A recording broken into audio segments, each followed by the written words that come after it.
Hey guys, hope you're doing well. In today's video, I'm excited to share some new skull artifacts I've been working on.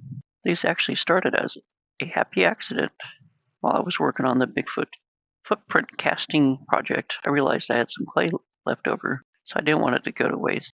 So I started sculpting these skulls.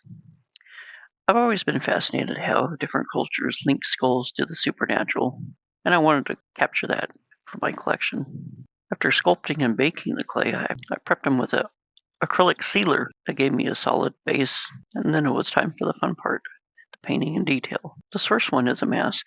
I went with a metallic silver base to give it an otherworldly feel. I used paint pens to add some lines, dots, and dashes. If you look closely inside, there's some strange cryptic writing, almost like it's a hidden message for whomever finds it. Up next is this full skull.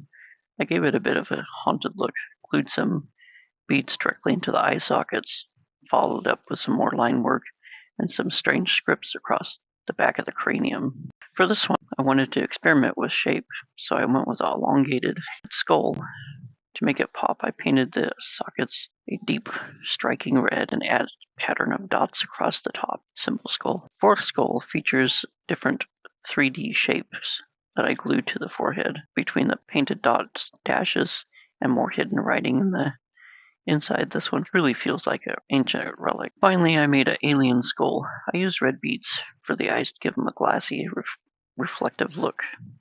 I finished it off with a series of multicolored dots and dashes, suggest some kind of extraterrestrial ritual art. Well, that's all I have for you. This was a blast to put together. I really love creating these type of artifacts for my g.i.joe team to discover during their missions. It adds so much more depth to the story. But I want to hear from you. Do you enjoy making custom gears and props for your action figures? And what kind of artifact should I try to sculpt next? Drop a comment in the section below and let me know your ideas.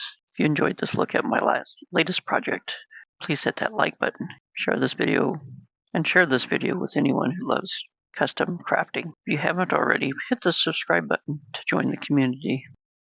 And don't forget to collect, inspire, and create. I'll see you in the next video.